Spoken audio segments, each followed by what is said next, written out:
Good afternoon, everyone. This is Teacher Desiree, and I'm going to be reporting the different teaching strategies in an inclusive learning. Let me share my screen.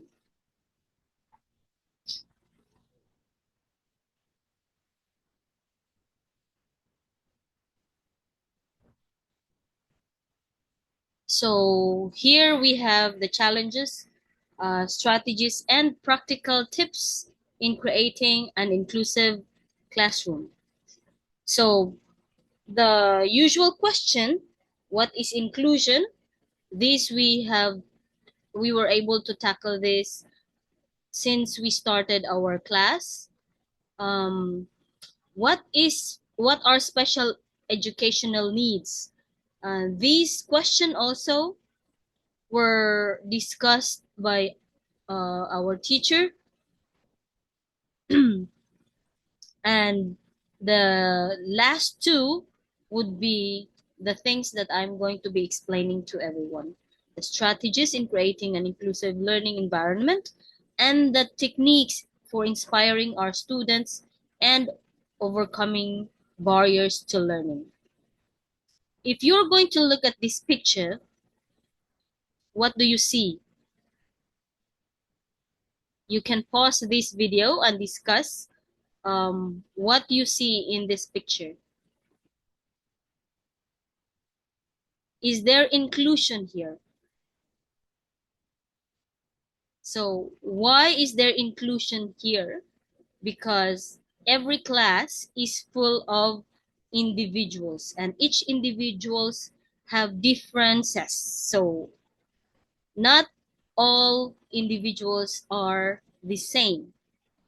That's why we do our lessons in a differentiated way to cater all their needs, to cater all their learning styles, and to cater all the things that they need to grasp and retain the lessons that you have in the classroom. If you can see the other picture, you have goldfish and there's a blue fish. And you would see that the blue fish is very different from the rest of the group, the school of goldfish. So what's the difference? What is the same? So there is a Venn diagram of let's put the me here as the student with special needs, and the classmates of course are the people inside the classroom whom he or she needs to deal with. Now, what would be the same at the middle of the Venn diagram? What do you think would be the same in that area? Because this middle part of the Venn diagram is the one that is inclusive. So the student and the classmates are all different, but they have the same right, they have the same needs, educational needs, I mean, and how are you going to make it as inclusive as it can be? Now, we have here social and medical model. For medical model, of course, the support agencies, who are the social workers, occupational therapists, educational psychologists, special schools, and the medication. The medication part is where there are the serious types of special needs who are having the medication already. Now for social model, so we have the child-centered approaches, start from individual strengths, and then we focus on access to curriculum, and we integrate for the benefit of the individual and all learners. And these are the things that our special needs students or learners require from us. medically, and socially. Now, inclusion social model, people are different. Human differences are normal. So it doesn't matter if you're different from the others. We must adapt our teaching to fit the needs of the individual. So it's fine. It's okay to be different. If a child can't learn the way we teach, we must teach them the way they learn. This line is very useful for me because I really love differentiating my lessons. Um, the new generations of teachers, um, I mean, the new generation of teachers still don't comprehend why differentiation is much needed in their classrooms. So different needs of special education students. Communication and interaction. This one is very clear that they need to express their ideas and they need to express what they think and what they feel. And of course, they need to interact with others because they are in a set of people who are, let's say, mostly common to each other because he's the only one different. Now, students with special needs also have cognitive and learning differences. So they learn differently. Their learning styles are different as well. Their learning needs and their cognitive status are not as much the same as the rest of the class. The social, emotional, and behavioral. This part here is the first three things that we need to develop uh, in our SEN students, wherein they need to know how to socialize first. They need to know how to make sure that they're able to hold on their emotions or control their emotions, and they know how to behave when they are with others. Sensory and physical. So many of our SEN students have sensory and physical problem. So in this way, we need to help them how to use the senses that they are strong at, and we need to teach them how to use the other senses as well.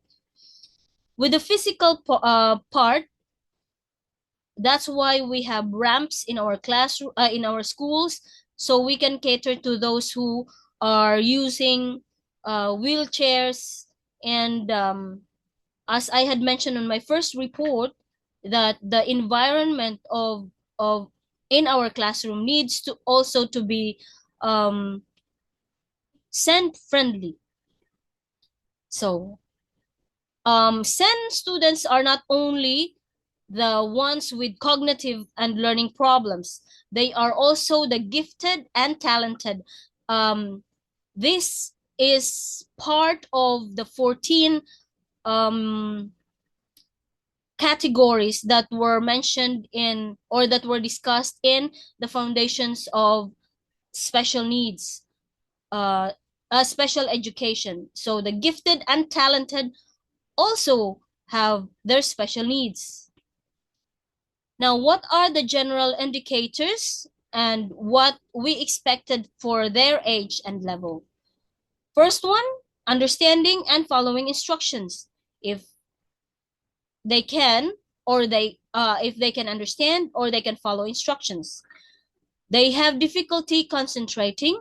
They easily get distracted. They have discrepancies between speaking and writing. They have difficulty starting or finishing tasks, and they avoid tasks by arguing with the teachers. They have problems participating in whole class and group activities. They appear not to listen or not to respond to questions or instructions. and problems making friends and maintaining relationships. Now, what are the three things that they much need in creating an inclusive learning environment? Students, those types of students need acceptance, trust, and collaboration. So if you are going to look at the picture here, we are planting the seed of acceptance, we are planting the seed of trust, and we are planting the seed of collaboration. Why are these three things very important in creating an inclusive learning? Because special needs students, if they learn how to, if they trust you, they are going to collaborate with you, and they're going to accept the students and the classmates around them, the people around them. Why is my PowerPoint? Okay. Now here are the things that a teacher needs to have in an inclusive learning classroom or in an inclusive classroom. The teacher should have a positive, accepting, and valuing difference, seeing learners' strengths and with high expectations. So these are the positive things or the positive attitudes that the teacher needs to have. And the teacher needs to be encouraging. So they make positive marking, they praise and they acknowledge the progress, and they catch students who are being good. And of course, the most important part of being a teacher is how to be flexible. The teacher needs to be flexible in any way. And this should test your patience. How much flexibility can you give? Curious, the teacher needs to be curious as well. Don't just accept what you see and what you observe. You need to dig deeper. You need to know the reasons behind every action of a child. And of course, we need to be willing to learn from students.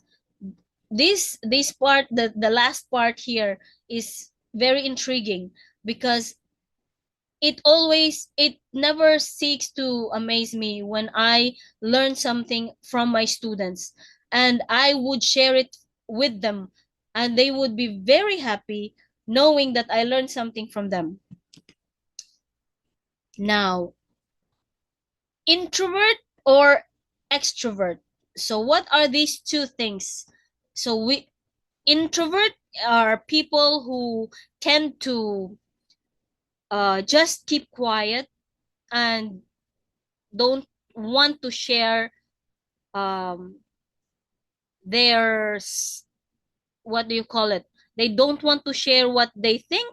They don't want, they want to be just with themselves, so they tend to be a loner. Now extrovert on the other hand, those are people who express things in many ways, express their ideas, their feelings, and they want to be with people. So those are extroverts. Now, these four, what are our assumptions for these introvert or extrovert people? And what are the biases? How do we label them? And how do we project and transfer these assumptions to these types of students? You can pause this video and discuss um, these four things on how can you have your own assumptions to these two types of students. Okay, thank you teachers for that short discussions. Now, celebrating differences. So as what I had on my first slides, where the differences are being recognized. So how can we celebrate differences? naming and normalizing and not labeling. So if you normalize um, that there are students who are different and you don't let them feel different at all, and you name them according to who they are but not what they are. Next one is encouraging students to talk about their differences and the strategies they use to overcome them. So they need to recognize and accept that they are different. Then we and the others needs to empathize through you by explaining to them the differences of their classmates and why they are different and how they need to deal with those differences. Now, raising awareness of impact of SPLDS. So, by educating them, by letting them know about what's going on, that's how you raise awareness. Demystifying. This part here is very usual to teachers. When you say demystifying, you're trying to some of the teachers make things as a mystery. It would appear to students that the teacher is trying to hide something. They would feel that. So what you need to do is to be transparent with everything. Then you need to move from exclusion to inclusion. Now, this is the trust that I was talking about on our first, the seed that we need to plant in our students' mind and in our classroom, because it would create a safe learning environment. So learning involves taking risks, of course. It's okay to make mistakes. It's okay to ask for help, and you need to focus on having attentions to everything, and you need to trust that it's okay not knowing something. So everything can be scaffolded and can be learned in time. So emphasize and model, oh, sorry, emphasis, not emphasis, emphasize and model inclusive values. So what are these values that our students and the teachers need to know? Um, First one, promote a class uh, ethos or ethics. So ethos means ethics that values mutual support and understanding. Also develop the buddy system. This is very useful tool in the classroom. And you need to introduce class rules that emphasize empathy and kindness. In this class, we are kind and don't laugh at other people. And we'll listen to each other and take turns. And reinforcement and consistency are very important to make these values uh, be developed in each of your students. Mistake is a gift to the class.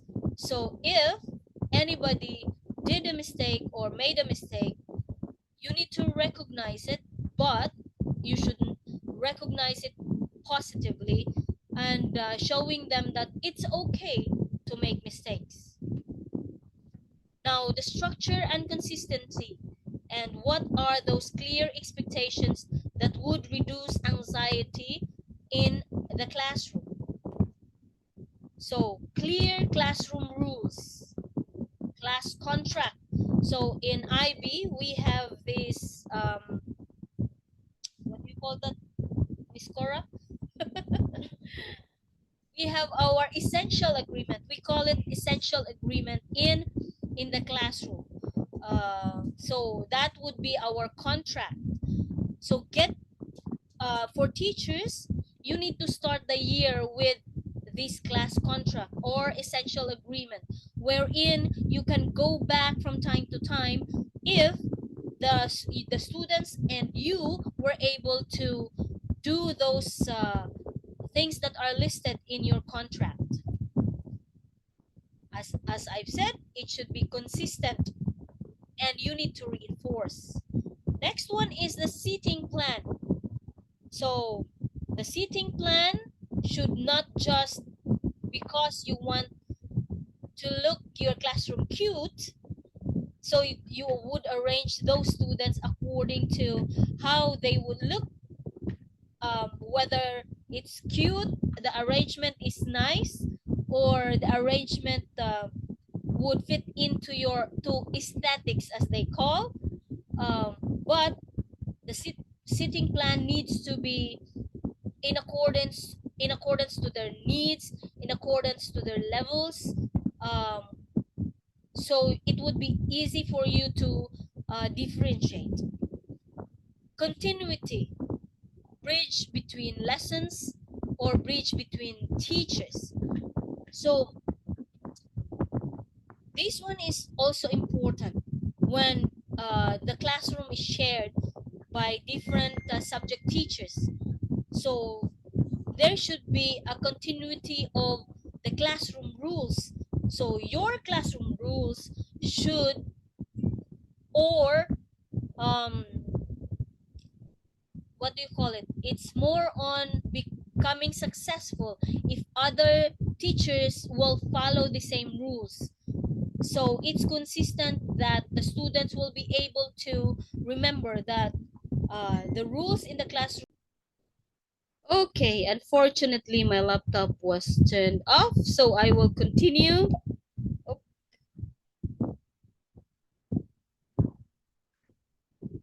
Oh, okay, so I'm done with bridging between lessons and teachers. Now, overview, contextualize learning. So, this is where the planning, the very conscious planning should come in, wherein you are going to, or the teachers, not only the home teachers, need to um, plot what the students need to learn, not only the mainstream, not the mainstream, the normal students, as we say, but also the students with special needs. Routine. This one is very important, not only to for the special needs students, because routine needs to be established in the classroom since at the beginning of the school year, or else you will have a chaotic, what do you call it? A chaotic jungle um, in the school if you don't follow and if you're not consistent with your routines. Boundaries. We It's okay to have fun, it's okay to be a very fun teacher, but you need to set boundaries. So they need to have rewards if they do something wrong, and you need to have sanctions to any of those students who don't follow the class contract and the routines, and it goes to the special needs students as well. So you should be consistent also that even them who are special can also be sanctioned, and of course they can receive rewards if they do something perfect. And the last part is the perfect planning. Plan, plan, plan. So how you are going to be planning, follow all the things that would make your life easy. I As I go on to the with this report, you will be learning how to plan with an inclusive um, classroom. Now, this one here, this is a clear reminder to all of the teachers. We need to be conscious communication style. Why is it that this part here is very important as well? Because communicating with our students or to and expressing what we want them to be and what we want them to do is also crucial.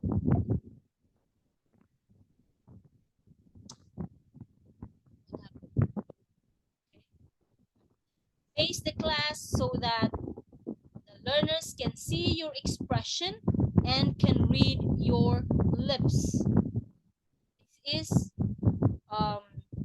sometimes many of our teachers forget that they are teaching students and they are not discussing things with adults. So as you speak, your mouth should be enunciating and pronouncing the words properly, and your voice should be clear as well. The next one is we use visual cues and gestures to support what you are saying. So most of the teachers, especially elementary and KG teachers, we usually use our hands as we say something. Um, observe that um, observe that with other teachers as well. So most of primary and elementary teachers usually use their hands.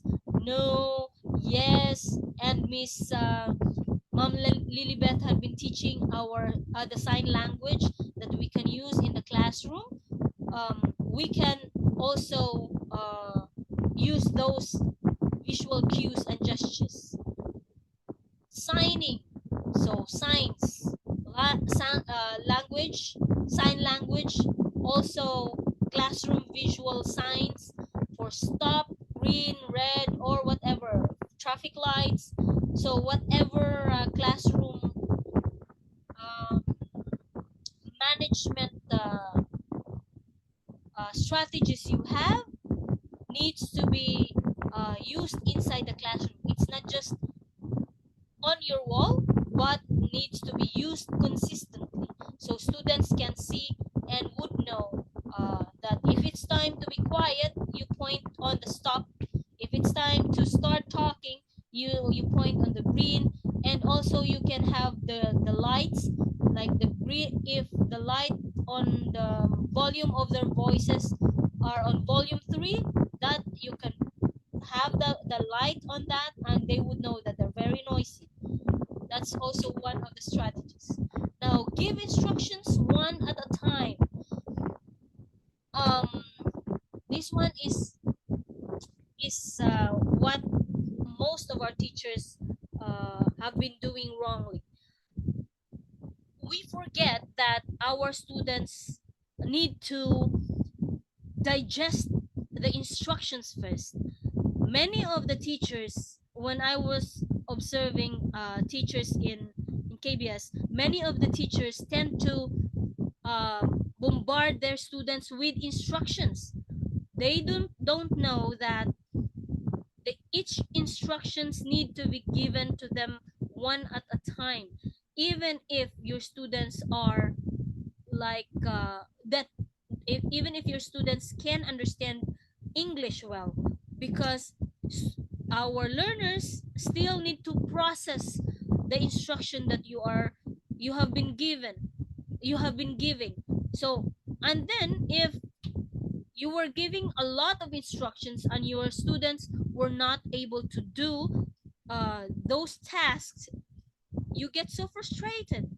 But whose fault is that? It's the teacher's fault, where because they are giving too much instructions that students could not follow. Before you look at the exercise, you need to get a clean sheet of paper. What do you mean by this? Um, you can pause this video so to discuss this part. Before you look at the exercise, you need to get a clean sheet of paper. What do you think this means? Thank you, teachers, for that fruitful discussion and helping me not to discuss it is don't leave the room until you put on your coat. What do you mean by this again? This is idiomatic. What do you think? Do you think this is idiomatic or what? Don't leave the room until you've put on your coat. Now it's my time to explain. It means that before leaving the room, everything should be in place.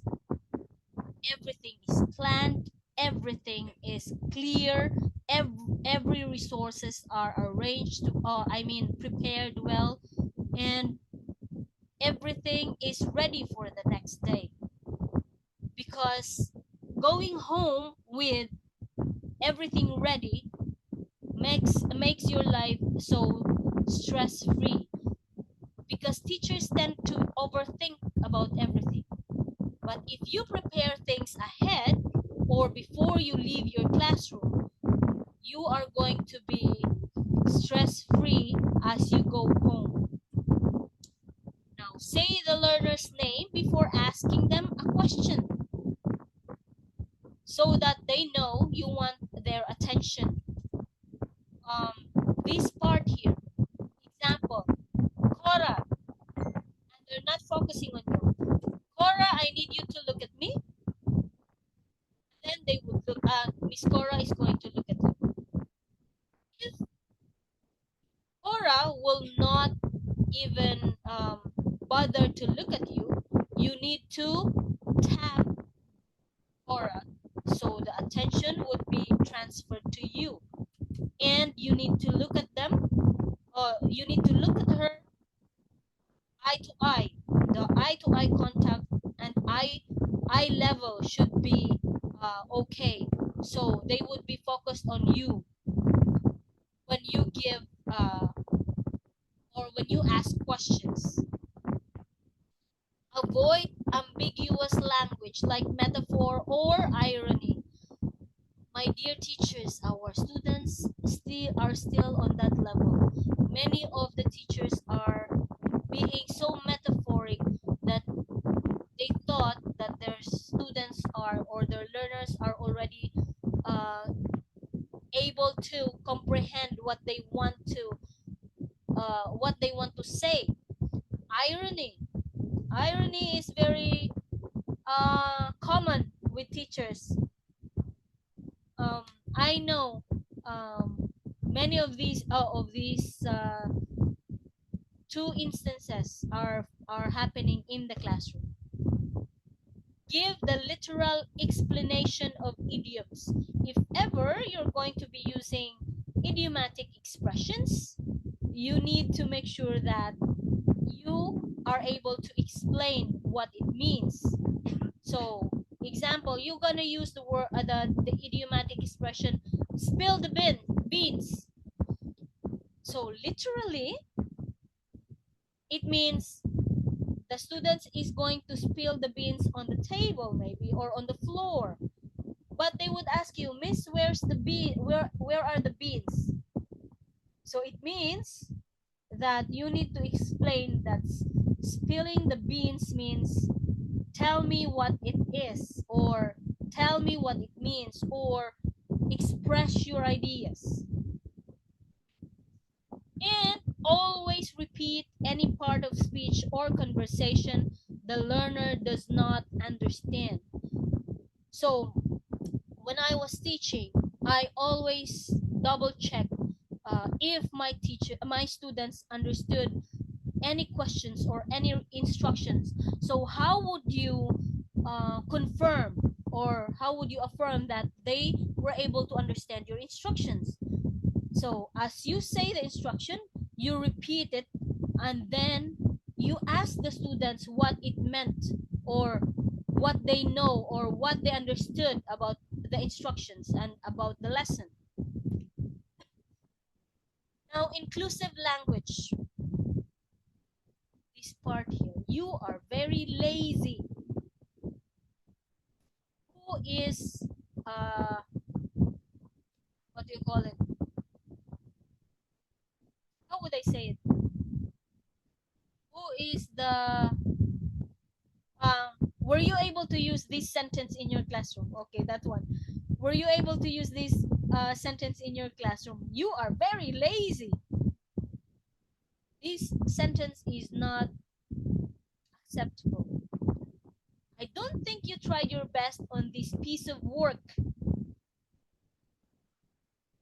Why do you think this is not good?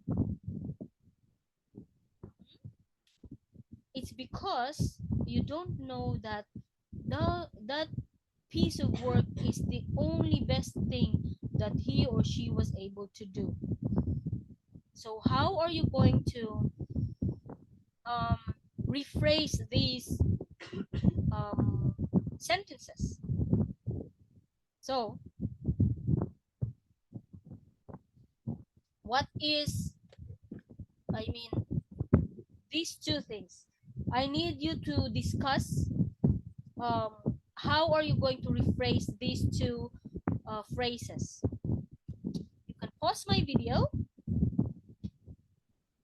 and have a short discussion.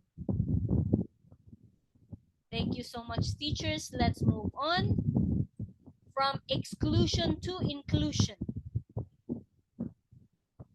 So what is included and what are excluded? However, despite these efforts, there are still areas where improvements can be made to ensure that individuals, That's Miss especially Cora. at sport, can have equal opportunities to So participate fully in society. included, It is crucial to examine the effort is fruitful and the feedback is welcome. For exclusion, there's always obstacles and fears, and the efforts are fruitless, and the feedback are being ignored. Now, one of the strategies um, of how to have inclusive learning is peer support. This is tried and tested by many teachers already because it encourages um, pair work and buddy system. It also encourages peer assessment and collaboration. There is warm and supportive atmosphere. It also encourages self-reliance, self-confidence, and of course independence because they would learn how to do it themselves with the help of their peer. Collaboration is very important. Of course, the power of the group in discussion. So we are not going to just have students who decide all the time. We should not call students who we know knows the answer all the time. So we need to give others chances to express themselves by through collaboration with their groups. The next one is the collaborative tasks. It supports differentiation by placing a high value on what children can offer to each other on a particular topic.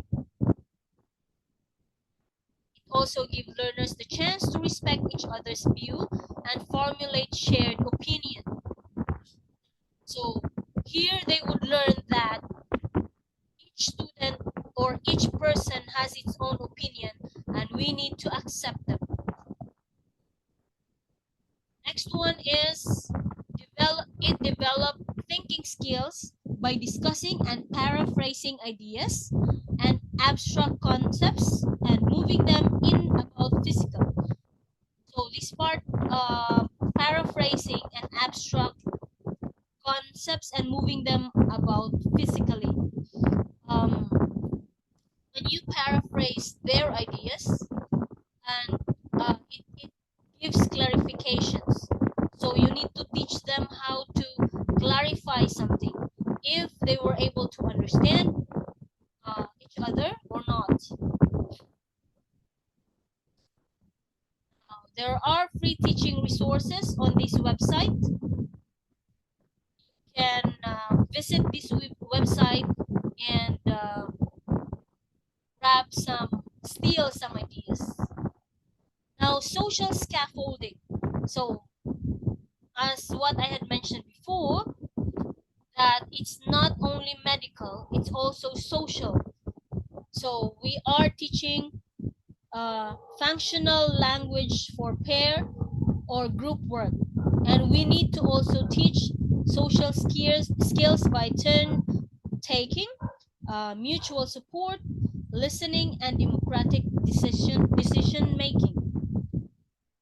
Now, how can we activate the learning cycle and removing barriers to learning?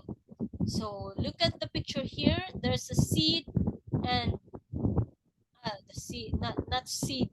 These are sprouts, and one had already have a very long sprout. So how are we going to have these? Through meaningful information, what they perceived, how they internalized, how they would manipulate, and how they can memorize, and how they can communicate the information. So teach from concrete to abstract. First, you need to make sure that what you teach them you are giving concrete examples and not abstract concepts. And it should be relevant to their daily lives and authentic in a way that it is the students' real experiences. And of course, use learners' special interests. Now let's use the internet. The internet is very useful these days, of course.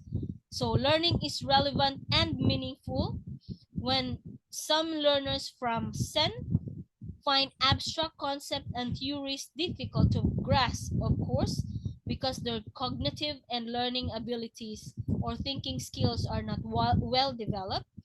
So we allow them to use the internet to look up information in class. Means they can focus on actual events. They can find solutions to real life problems in real time. They can acquire key information instantly and receive answers to questions as they arise in class. And they see how useful English skills are when using the internet. Now, the two-footed question, if you can see the web or the address that's on the screen, you can get ideas from there as well. So what are these two-footed questions? These are the learner's own experience and our target learning. And how you would connect them so you would be having the same footing. Now, learning is experience. Everything else is just information. That is from Albert Einstein. Do you agree with this quote? Learning is experience. Everything else is just information. I would like you to pause my video and discuss have a short discussion about this. Do you agree or do you not agree? Thank you very much, teachers. Now let's move on. Now, what are the preferred learning styles? So multiple intelligences. This was common during the 21st century. So we have visual, we have auditory, we have kinesthetic, and we have literary or the reading and writing. Now here are the tips. Be aware of your own preferred teaching and learning style. So you are not going to force your student to learn the way you do.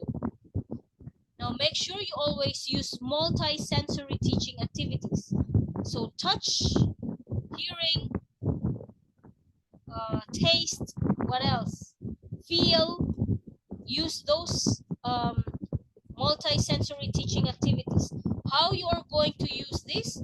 By using different tactile resources.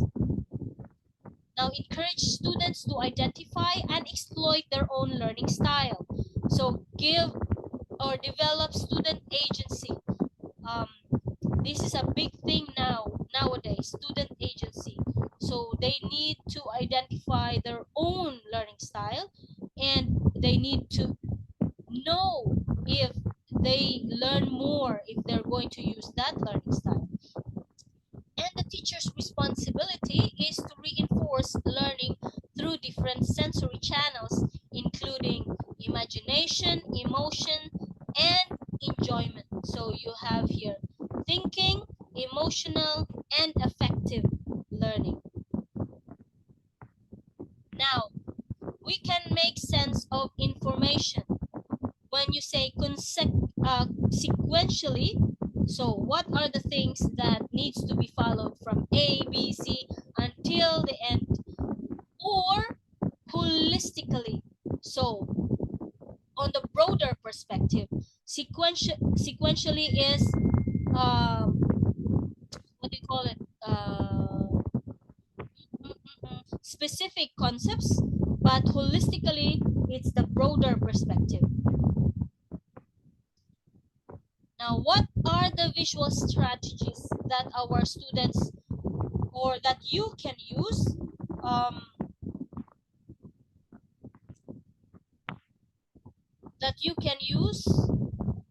in your classroom?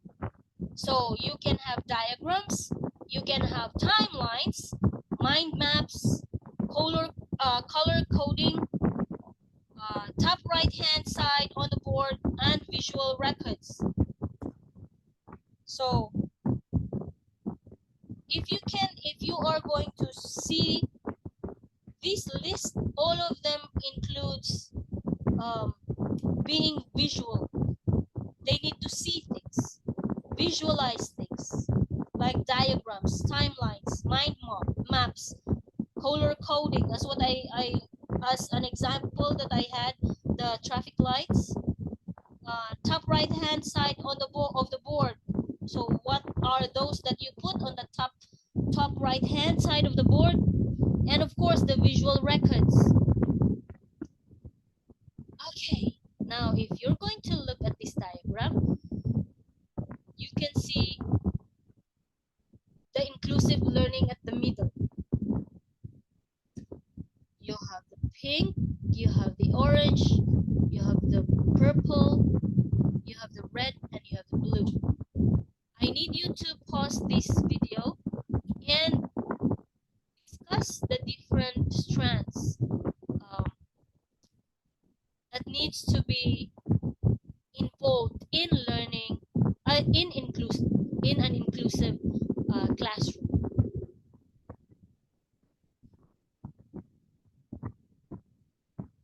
Thank you very much, teachers.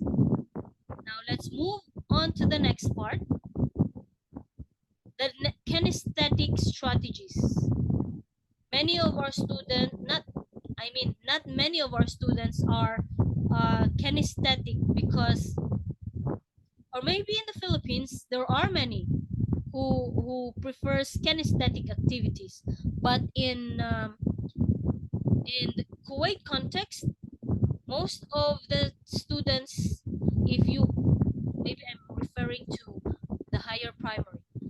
The higher primary, they don't want to move anymore from their seats, but the lower primary and KG, they love moving. So you need to include this as part of your strategy. So hands-on doing, that's for doing and touching. Embodying. What do you mean by embodying? It means that you are going to embody something, or use your body as you say, or as you express your ideas.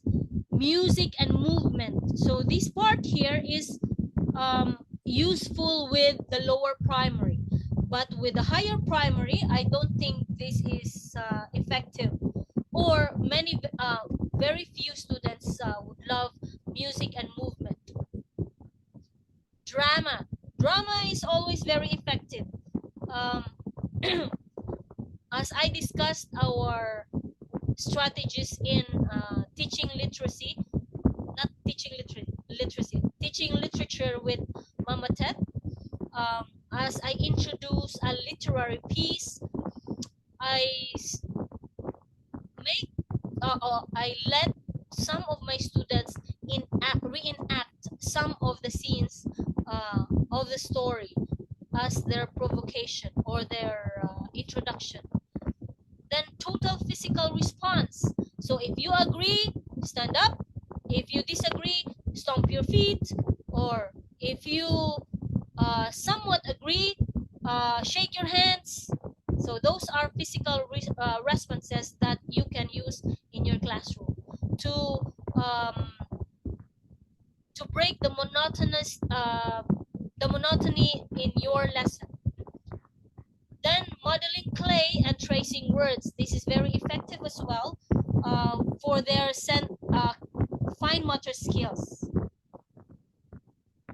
Now, here are some of the teaching strategies. Some I have mentioned already a lot. So here are additional teaching strategies in an inclusive setting. So examine all instructional objectives. Of course, you need to know the standards that you are going to be teaching and the skills that you want them to learn and you want them to be developed. Next one is adapt instruction materials or the environment. So if you're going to look at the three things here, instruction, allocate 1 period a day for completing tasks. For materials, keep materials arranged on the table so students would automatically know where are those materials, or it can be placed in the same area in the classroom. Now, use materials also that are larger and easier to handle, especially if you are teaching the lower primary. Environment. Rearrange desks to create more space. Space is very important when I teach. I love a big space in my classroom because this is where they jump, they dance, they have groupings. So my tables is only for writing actually. When I discuss something, I let them sit on the carpet. When they do groupings, I let them go somewhere and sit on the floor. And also maintain clear and open pathways, especially if you have students with disabilities. Now, the S in strategies is we use systematic instruction variables during instruction. So the structure should be well developed, it should be clear, and you should be redundant to all of your instructions. So you need to repeat everything so it will create retention. And enthusiasm. When you say enthusiasm, teachers need to be very enthusiastic in all their lessons, of course, even if you are very tired, but you need to let them feel that you are very happy teaching them. Appropriate pace. So appropriate pacing of your lesson is also important. I know that teachers need to finish all the standards that are given to you or finish the whole book. But what's the use of finishing everything if there's no retention? Now, maximize engagement. So more on student-centered activities. Not teachers are only facilitators. So giving instructions and then go to their groups, let them do the task. Or the instructions are on their desks. If your students are high school or middle high school or grade 4, 3, 4, and 5 that they can read instructions already, then put instructions and tasks on the different table groups to maximize their time and their engagement. Now, we need to implement systematic evaluation procedures. Of course, you need to check the student progress, if they have met the instructional objectives, and if they have met their individualized instructions. Okay, now the continuum of educational services for students with disabilities. So we have here from home or from the hospital,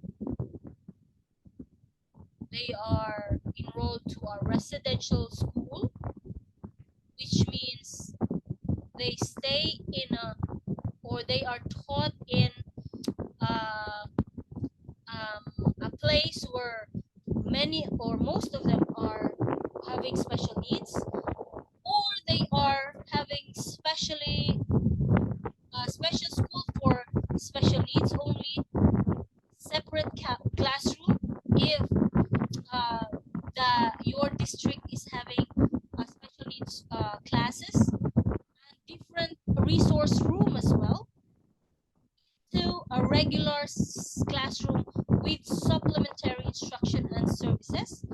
So this part here is tier 3, no, tier 1, I mean, wrong, tier 3. Now I'm confused. This is tier 3, where they are enrolled in a class, I mean included in a classroom, but there are pull outs and they have different supplementary instructions and services outside the classroom. Now, regular classroom with consultation, where the interventionists or the student support coordinators and counselors come and uh, evaluate or observe students, and in a regular classroom where inclusive learning is happening.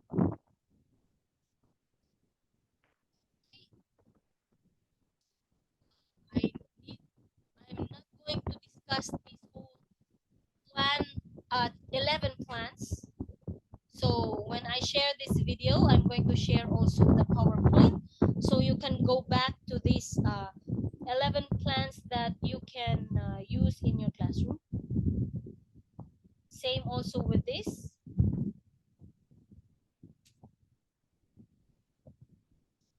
So what are the best practices for staff in inclusive and community setting? So focus on discerning the differences between students with severe disabilities and their able-bodied peers, structure sustained interactions, participation in a variety of age-appropriate activities, teaching in natural context, instruction across environment with a variety of teachers, and a functional life skill curriculum. So here are the checklists for teachers. An integrated teaching model in which teachers, parents, and therapists work together to determine basic school needs, and a commitment to work and independent living in the future. So here are the 4 additional practices. And these are the things that we had discussed already. And that's it.